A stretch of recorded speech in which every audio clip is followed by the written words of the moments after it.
Behind the mansion gates, silence ruled a billionaire's home, until a little girl with a broken guitar played the song that money couldn't buy. Welcome to our channel, where real stories touch the heart. Don't forget to subscribe and stay till the end. This one will move you. The rain had stopped hours ago, but the grey clouds still hung over the Spencer estate like a heavy memory. The mansion stretched wide across the green hills of Los Angeles. Tall glass windows, stone pillars, and fountains that no one remembered to turn on anymore. Inside, the silence was almost alive. It wasn't peaceful. It was the kind that echoed down hallways and reminded everyone what was missing. John Spencer, the billionaire tech magnate everyone admired on magazine covers, stood at the edge of his son's room.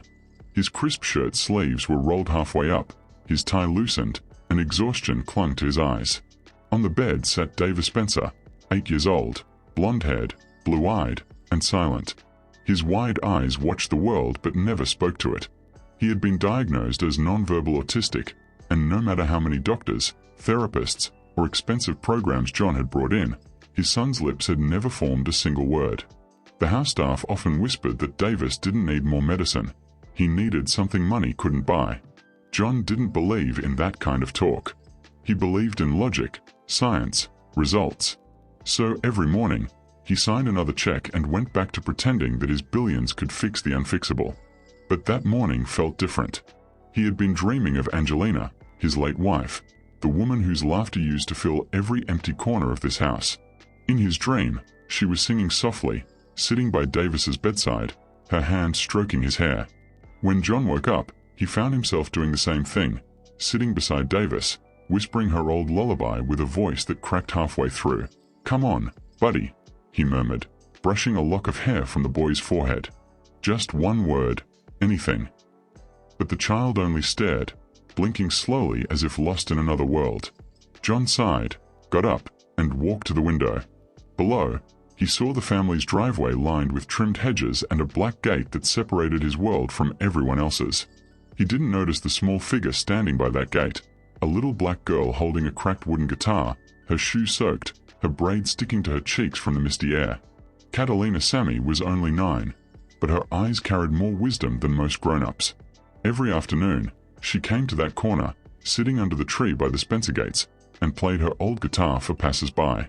The instrument was broken in places, patched with tape and string, but when her fingers touched it, it sang. That afternoon, as John pulled his curtain shut and went back to his laptop, Catalina's soft humming drifted through the rain-soaked wind. Inside the mansion, Davis's eyes lifted. He tilted his head. For the first time in months, he moved toward the window on his own, barefoot, small hands pressing against the glass. Outside, the music carried on, pure, hopeful, and warm. And for the first time in his life, something in Davis stirred. He didn't speak, but his lips trembled, as if a word, the very first one, was finding its way home. Every afternoon after school, Catalina Sammy would walk the long road that led from her neighborhood in South Central to the iron gates of Beverly Hills. It was a world that didn't look like hers: clean sidewalks, quiet lawns, cars that hummed instead of rattled. But she didn't come here to dream. She came here to play. Her guitar was older than she was. A neighbor had pulled it from a trash pile years ago, and her grandmother, Miss Lottie, had sanded it, glued the cracks, and said, "Baby, there's still a song in this wood if you've got one in your heart." Something about his eyes made her want to keep playing. Softer this time, slower, like she was talking to him through the strings. Now, every day after school, she played outside that same gate.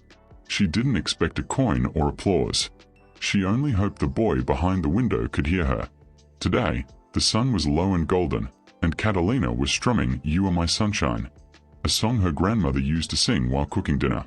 The tune floated past the hedges, over the fountain, and through the half-open window of Davis Spencer's room. Inside, Davis sat on the carpet, tapping his fingers on the toy piano his mother had once given him. The rhythm was uneven, but his eyes were focused, truly focused, for the first time in months. Upstairs, John Spencer was on a video call, too busy to notice. His company had just announced a merger, and reporters were waiting for his statement. To the world, he was the man who had everything, but in the corners of that massive office, family photos gathered dust. Downstairs, the head housekeeper, Mrs. Lorna, was watering the plants when she heard it, that faint guitar melody. She walked to the window, saw the little girl, and frowned. "Poor child," she whispered. "But she plays with such feeling." That night, Catalina went home to her grandmother's apartment, where the lights flickered and the air smelled of medicine and warmth. Miss Lottie sat in her chair, knitting slowly. "How was your concert today, baby?" Catalina smiled shyly. "The boy was there again, Grandma. He listened this time. I could tell." Her grandmother nodded knowingly. "Maybe that's why God gave you that guitar, not to make money, but to make someone remember how to feel." Catalina leaned her guitar against the wall, not knowing how true those words would become. Because the next morning, when John Spencer opened his curtains, he found something unexpected. A small handmade thank you card tied to his gate with pink ribbon. It was drawn with crayons, a picture of a little girl, a boy by a window, and a golden light between them. At the bottom, in shaky handwriting, it read, "For the boy who listens." Signed, Catalina Sammy. And for the first time in years, John Spencer smiled. Not because he understood, but because someone out there, a child with nothing, had given him something priceless: hope. The next morning broke quietly over the Spencer estate. Dew clung to the grass, the fountain trickled again after weeks of stillness, and for once, the mansion didn't feel quite as cold. John Spencer was standing by the front door with a cup of black coffee, staring at the little pink ribbon still tied to the gate. He'd told security not to remove it. Something about that drawing had stayed with him through the night. For the boy who listens. Davis had slept better too. His usual restless tossing was gone. When John checked on him, the boy was humming softly in his sleep, his small hand curled around a toy guitar pick. John didn't believe in coincidences, but that had to mean something. So instead of calling another doctor or therapist, he decided to do something different. He waited. By mid-afternoon, he heard it again, that same tender melody floating across the gate. He stepped outside quietly, following the sound down the driveway until he saw her. A little black girl, sitting cross-legged under the tree, her hair tied in neat braids, her cracked guitar glinting in the sunlight. She didn't notice him at first. Her eyes were closed, her fingers moving gracefully across the strings as if she were playing for someone only she could see. John stood there, frozen. For years, music had been too painful to hear. It reminded him of Angelina, of the lullabies she used to sing to Davis before her illness took her away. But this sound felt different. It wasn't haunting, it was healing. When Catalina finally looked up and saw the tall man in the suit, she stopped mid-chord and blinked. "Oh, I'm sorry, sir. I didn't know I wasn't allowed to be here." John shook his head gently. "You're fine. Please, keep playing." She hesitated, glancing at the gate. "I just play for him," she said, pointing toward the window upstairs. "The boy in the big house. He listens." John's chest tightened. "That boy is my son." Catalina's eyes widened. "He doesn't talk, right?" John nodded, surprised by how easily she said it, not with pity, but with warmth. "Yeah," she continued softly, "but he listens better than anyone else. I can tell." For a long moment, John didn't speak. He just watched her, this little girl who had somehow reached his son when no one else could. "Do you come here often?" he asked finally. Catalina smiled shyly. "Every day after school. My grandma says music can heal hearts if you play it honest." John smiled faintly. "Your grandmother's a wise woman." He took a deep breath, then made a decision he hadn't planned. "Would you like to come inside and play for him? Just once. He might like that." Catalina's eyes lit up, but then dimmed again. "I don't think I'm dressed fancy enough for a mansion." John knelt down slightly, softening his voice. "Music doesn't care about fancy, Catalina. It just cares about love." She looked at him, really looked, and then nodded. A few minutes later, the tall gates opened for the first time for someone who didn't belong to that world. Catalina stepped inside, clutching her guitar tightly, her sneakers squeaking on the marble floors. Mrs. Lorna raised an eyebrow but said nothing. The air inside the mansion shifted, like something sacred was about to happen. John led her to Davis's room. The boy sat on the floor, his back to the door, lining up his toys in perfect symmetry. Catalina knelt beside him, placed her guitar on her lap, and strummed a single soft note. Davis froze. Then, slowly, he turned. Their eyes met, his pale blue, hers deep brown, and Catalina smiled. "This one's for you," she whispered. She began to play a lullaby, the same one Angelina used to sing years ago, though she couldn't have possibly known it. The melody drifted through the room like sunlight after rain. John's throat tightened. He watched as Davis crawled closer, resting his head on Catalina's knee, his small hand brushing against the strings.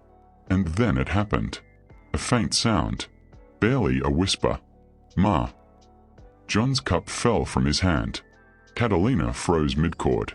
Davis looked up again, his lips trembling, and he repeated it, louder this time. "Ma, music." Tears welled in John's eyes. His son, who had never spoken a single word, had just broken his silence. Not for a doctor, not for therapy, but for a little girl with a broken guitar and a heart full of love. The mansion felt alive again. For years, laughter and music had been ghosts inside those marble walls. But now, every morning, soft guitar melodies drifted down the staircase. Catalina's music had become the house's heartbeat, simple, pure, and alive. John Spencer still couldn't believe it. He replayed the moment every night before bed, his son's trembling lips forming that first word, "Ma, music." Davis had begun to hum along since that day, not with perfect rhythm, but with feeling.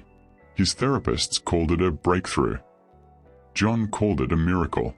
And the little girl who made it happen, Catalina Sammy, had become an inseparable part of their lives. Every afternoon after school, a black SUV from the Spencer estate would stop outside Catalina's apartment.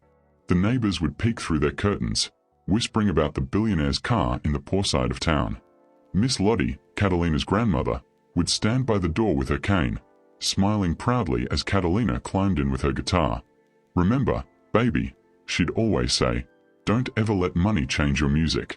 Play for hearts, not for wallets."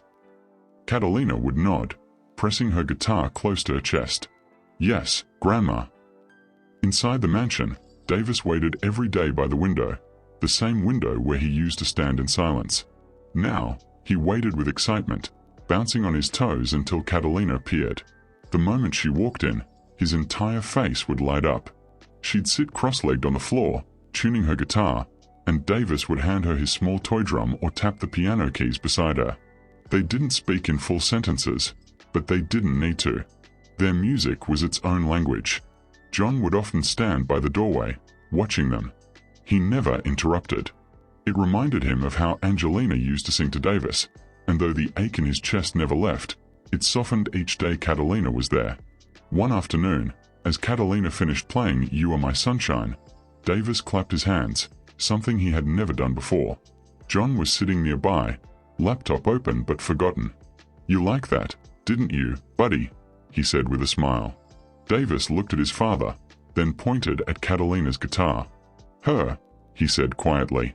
Catalina giggled, blushing. He said her. John's eyes widened. That was 2 words in 1 week. Soon, word spread. A few of John's employees noticed the change in him, the calmness, the smile that had returned. Then came reporters, curious about the story of the billionaire's son who had spoken for the first time in years. When the media found out it was because of a little girl from the other side of town, the world leaned in to listen. They called it the miracle of melody. But Catalina didn't care for headlines. She just kept showing up with her guitar, still wearing her same worn sneakers, still playing with the same love. One evening, as the sun sank behind the hills, Catalina finished her song and looked at John. "Mr. Spencer," she said shyly, "can I tell you something?" "Of course." "My grandma says sometimes God gives people pain so they'll make music that heals others. Maybe that's why your son listens so well." John nodded, his eyes moist. "Maybe that's why he sent you to us, Catalina." She smiled softly.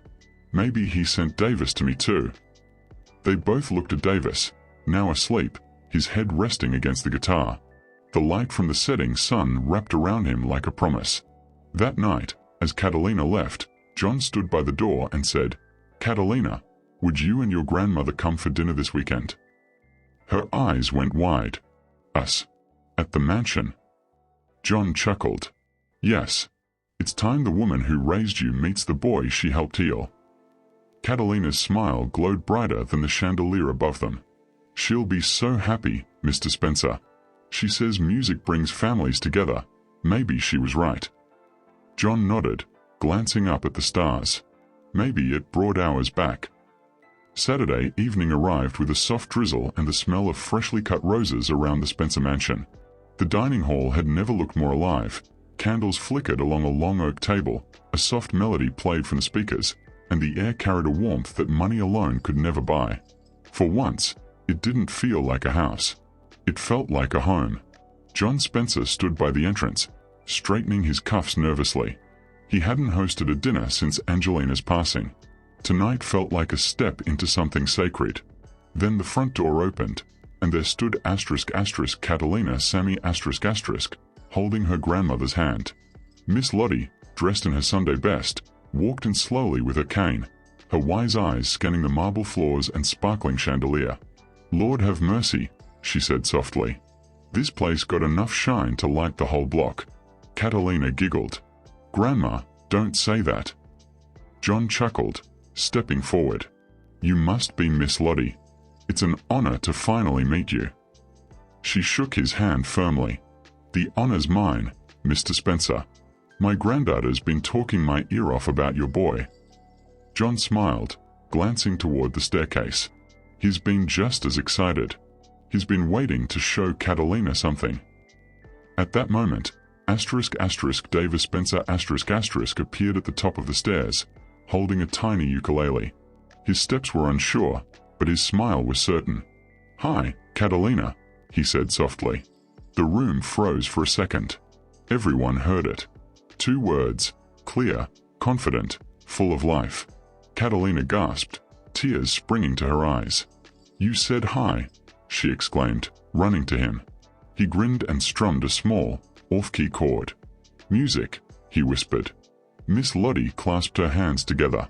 "Hallelujah," she whispered. "That boy's got the spirit in him."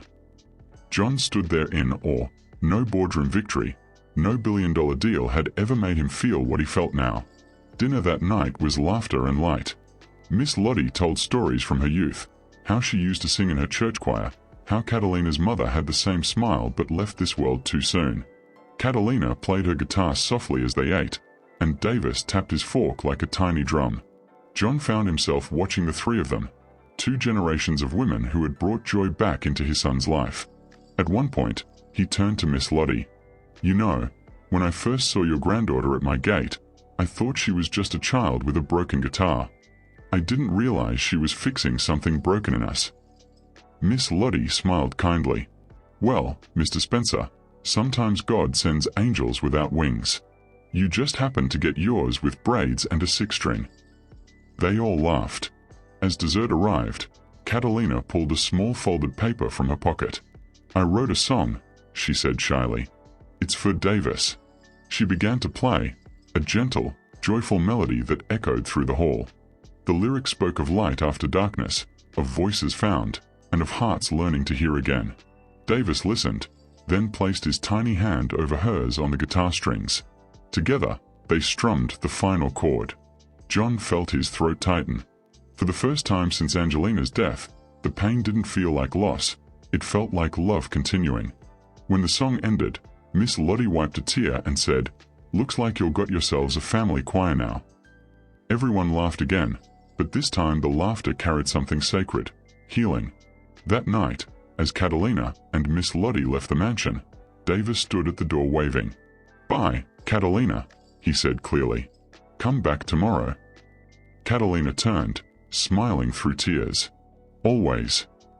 John watched them disappear into the soft night, the sound of rain mixing with the echo of that last note. He whispered to himself, "Thank you, God, for sending her music our way." Inside the mansion, the silence was gone for good. In its place was something far more beautiful, the sound of hope.